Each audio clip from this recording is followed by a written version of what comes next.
Museveni has warned of stern action against police officers who neglect duty at the expense of the country's security. Now, Mr. Museveni's comments come on the heels of the crimes that he says could have been avoided in 2019 had it not been police corruption and laxity. The president was also delivering his 2019 end-of-year message, where he also emphasized value addition to agriculture products, blaming natural disasters on disrespect for environment.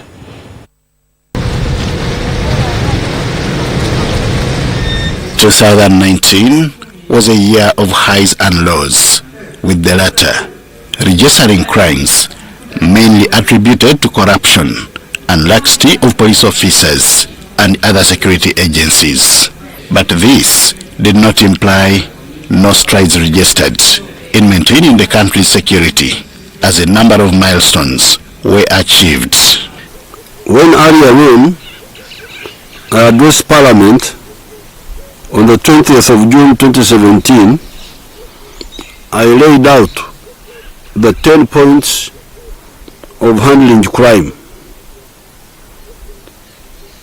Some of the steps outlined in that speech have already been worked on, especially some aspects of the cameras and the fingerprinting of the guns.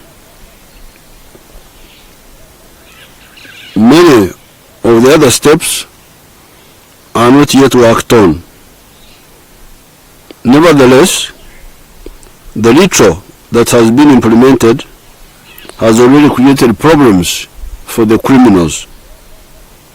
During Christmas, the recent Christmas, the police reported 21 murders in the whole country. Most of the murders, however, were straightforward cases of drunken fights, fighting over women, and the suspects are either known or have been arrested. This progress, however, needs more commitment, with police challenged to up its game to avoid unbearable consequences. Therefore, the crimes which were committed recently are not the type of sophisticated crimes that we are beginning to deal with. These are just simple fights. Except there were two which I saw in the report. One was in Nyakayo Zombara, where an 80-year-old man was murdered at the gate of his house when he was coming back from merrymaking in the night. Then there was also a girl, a 13-year-old girl, who was killed in Yumbe somewhere. I think she was raped. She was also coming from night merrymaking. Those are the only ones where the suspects are not yet clear, but all the others, the suspects are either known and are on the run, or they have been arrested. The ability of the criminals to do bad things and escape is going down. Yet the anti-crime measures we have planned for are not even 30% implemented. We have just implemented a little of the 10 measures which I announced in 2017, but already the criminals are really under pressure. Museveni, who was making his end-of-year address for 2019, is equally not impressed by the way people disrespect the environment, leading to natural disasters. A house cannot stand on a slope, according to the engineers, which is more than 32 degrees steep. Doing all this is suicide for the individuals, as has been repeatedly confirmed in the Renzor and the Elgon areas, but is also suicide for the country of Uganda and for the African continent. So therefore, countrymen and women, going into the wetlands, going into the forests, going on the very steep mountain slopes, more than 32% degrees steep, is suicide. In overcoming wetland and forest encroachments, Museveni wants Ugandans to embrace fish farming as an alternative to rice growing in order to overcome household poverty. We make fish ponds not in the swamp, but in the edges of the swamp. The edge of a swamp is called Omuiga in Runyankore. So Emiga is plural. And once the water is restored in the swamp, then we use it to irrigate the nearby non-swamp land. So we've got everything. First you restore the wetland, then you have the fish ponds at the edge, and then because the water has come back in the swamp, you now use it to irrigate the land which is not swamp, so that you can have agriculture all the year round.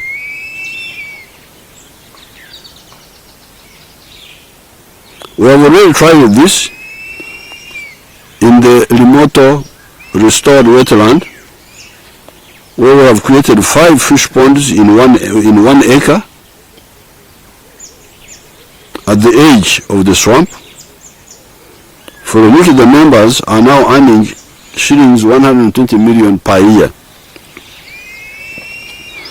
Yet previously, these same people had encroached on 100 acres of the swampland for rice, from which they were earning only 7 million shillings a year. What futile and dangerous exercise is this? Anybody who has got doubts, you go and see Limoto. Limoto is between Parisa and Budaka. As the country ushers in the new year 2020, Ugandans are also encouraged to embrace quality production and value addition for agricultural products. We cannot allow anybody to damage our future by bringing polluted products into the products of others. That is kuloga, to put evil into good things. Apart from negotiating for the markets abroad, we shall also help our people to broaden the final products from our raw materials. When we say that there is too much sugar,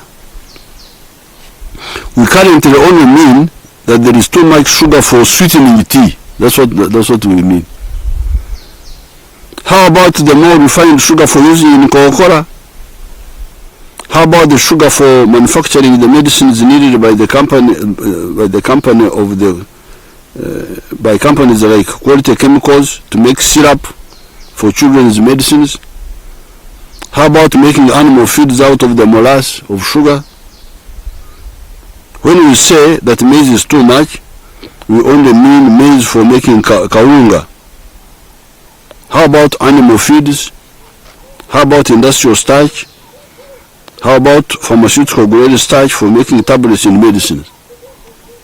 We can even get petrol, ethanol, from maize. In doing so, sectarianism and tribalism should be a no-go area if Uganda in particular and Africa in general is to prosper. Congratulations on finishing 2019, and I wish you a happy 2020. Apoyo Matek, Rubanga Coin, Yarama, our default, Alakala no. Thank you very much. Henry Okrut, UBC.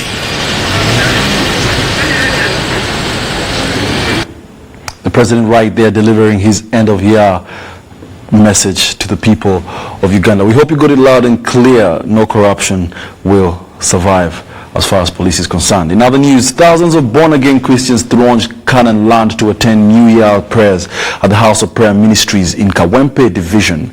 Now, the leading pastor, Aloysius Bujingo, says that 2020 is a year of divine opportunities for Christians to strengthen their faith and build a better country. We'll take a look.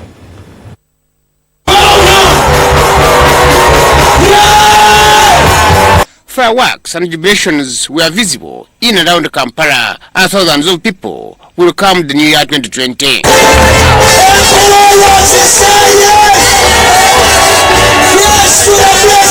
Security personnel deployed around worshipping areas gave people attending the New Year 2020 prayers confidence to carry on with their prayers peacefully. The convener of the Night Vision Festival at the House of Prayers Ministry, Pastor Rosias Bujingo, prayed for unity, peace, tranquility, stability, and reconciliation among Ugandans and neighboring countries. Emirembe gya Uganda ne Rwanda kibeerewo mu linnya erya Yesu. Emirembe gya Uganda ne Sudan gibeerewo mu linnya erya Yesu.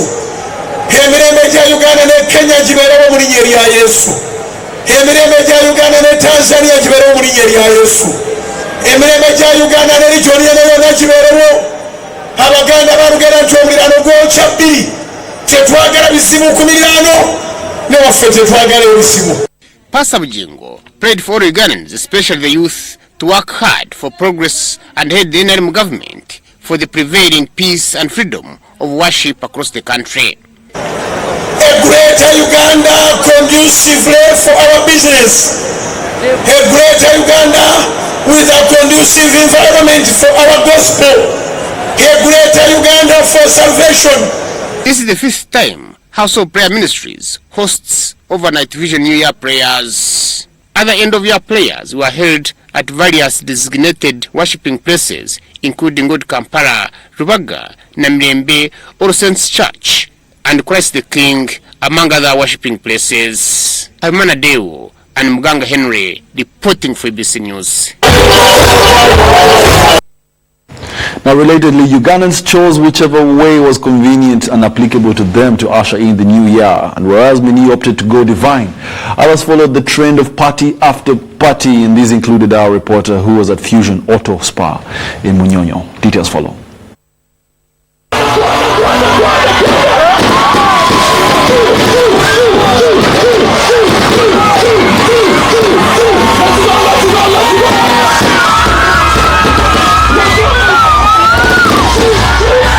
Fusion Auto Spa Munyonyo has put nothing to chance to ensure revelers get money's worth as they ushered in a new year 2020.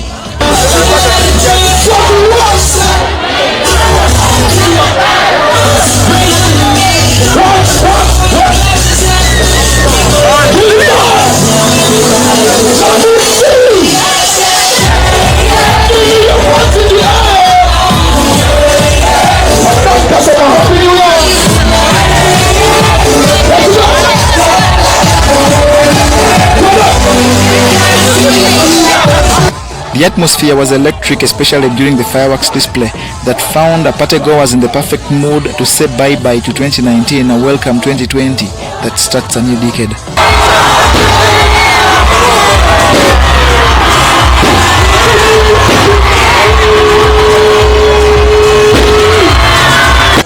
But though it was party after party for most, it was punctuated by messages of goodwill to Ugandans, notably about politics, which may be heated this year. We are going to encourage people to drink, spend, enjoy, but also enjoy productively. We don't want people to get involved in unnecessary activities which may be prejudicial to their good living. We don't want people to live recklessly. We want people to be useful in society. Don't over-engage yourselves in actions that may be construed to mean deceit. If you are against the government, be obedient to the one which is in power until the one you want comes into power. Semogerere took a swipe at loose talkers that spend a valuable time that they would otherwise invest in, say, agriculture, which is likely to improve as a mainstay for Uganda as the country embarks on middle income status. Let's limit talking. Let's work hard. Loose talk is not developmental. Too many people talk and they pretend like they know you too much. They know your business in and out when they know nothing. And they waste their time. You find them arguing who is richer, who is growing, who is dropping. And that is not productive at all. So we are saying, come 2020, let us move from that type. Let us look for productive friends. Let us not look for friends who are chatterboxes. Let us look for friends who add value to our lives. And keep low. But most importantly, engage yourselves in productive activities, especially investment in agriculture. Ugandans were advised to invest in their country through tourism, which is available even in urban centers and may even be much better and cheaper than elsewhere on the globe. That they shouldn't go to Dubai, go to any country that is not Uganda, because we have everything in place that you go to tour around in other countries. We have the best fountain so far. It's the best in Uganda. It changes colors, you know, the water goes up and down, very nice. So there's no need of you going to Dubai to look for something else that we have in Uganda. From us at Uganda Broadcasting Corporation TV, the promise over the next decade is continued service that Ugandans benefit from information, education and entertainment.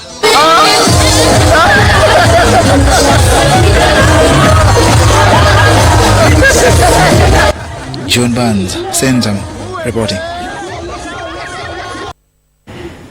Nicely put, and from us UBC TV, it is to educate, inform and entertain like always for the decade. In other news, opposition idea to field a single candidate against incumbent President Yoweri Kaguta Museveni is in balance as DP President General Norbert Mao has given an ultimatum of up to February 2020. He says that most parties have not picked interest. He also remarked on selfish interests. Mr. Mao was addressing the party's end-of-year assessment at Democratic Party offices in Kampala. Philip Aguta attended the function and has the story. Just with less than 3 months for political parties to hold the delegates conference to elect flag bearers, the opposition proposal to field a single candidate hangs in balance. DP President General Norbert Mao remarks that talks among the opposition are still at informal level. As you know, we are committed to uniting. Actually, everybody says they want unity. But most of those who say they want unity, including a single presidential candidate, believe that unity means everybody should rally behind them. They say, let's unite, provided I'm the one leading the united front. Now, that is not how you negotiate. As a matter of fact, anybody can lead this united front. Anybody, if supported, can beat the NRM. He warns that if no commitments are made before March next year, DP will go to the polls as a party. You remember that I announced that if by 31st December we don't get statements of intent regarding coalition building, then we will also consider that it is another missed opportunity. Mao's comments come one day after FDC founder Dr. Colonel Kiza Besigye revealed plans to field a single opposition candidate in the 2021 general elections. Activists for change on how to manage candidates in the next elections. And yes, we think that we should have a unified candidate, and we are working towards that, having a unified candidate. When you are now in formal talks, then you start asking the tough questions. So far now, I think we are not yet tackling the tough issues. We must go into formal talks. What people are saying that we are engaging. You know, politicians speak in words that have 1,000 meanings. When a politician says we are engaging, how do you understand that to be? But could this development put the NRM at an advantage? First of all, I don't see the opposition having a sole candidate at presidential or in many constituencies. Because first of all, people want self-survival. At parliamentary level, each of those opposition parties would want their members of parliament to take personal goodies if they can enter parliament. So I don't see that, I don't see them achieving. They may achieve in a few constituencies, perhaps. But for the NRM, it would be good. Each time we have gone for election, they have tried to come together. We would wish that it happens, that they actually form one united front. So then NRM has to deal with one front. So then we can concentrate our effort on that front. We shall decimate them. For UBC TV News, I am Philip Aguta. For those updates, let's now take a short break and we shall be back with more lunchtime news. Please stay tuned.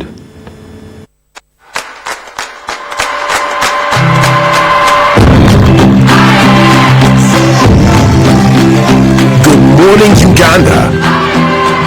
Today is a great day to make someone's day. A wonderful day to rewrite the future.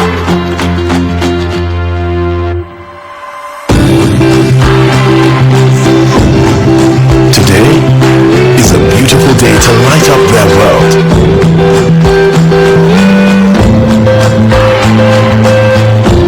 Or maybe even the perfect day to say, you're my world.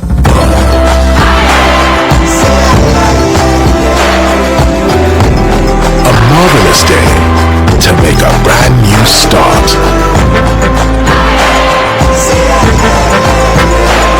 The perfect day to make the world smaller.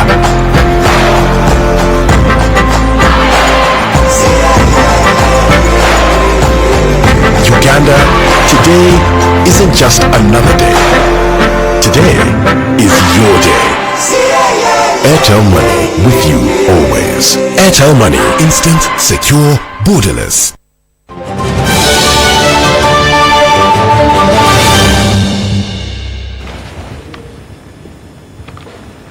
Welcome back. You're still watching the Lunchtime News here on UBC TV, and also do remember we are streaming live on Facebook and YouTube under the tags UBC TV Uganda.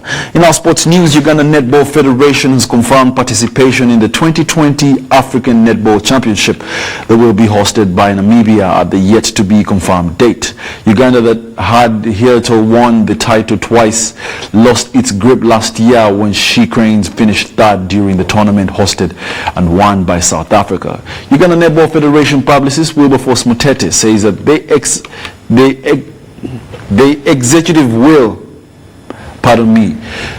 says that the executive will meet this month to draft a roadmap for the team with sights on achieving success. Mutete also confirmed that Uganda will send representation at the World Under-21 Netball Championship to be hosted by Fiji.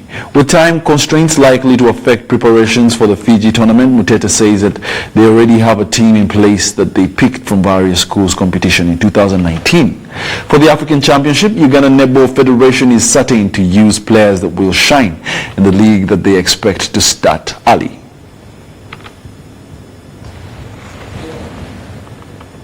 And that brings us to the end of our lunchtime bulletin this first day of January 2020. Please have yourselves a great year, prosperous and achieving endeavors. Good afternoon.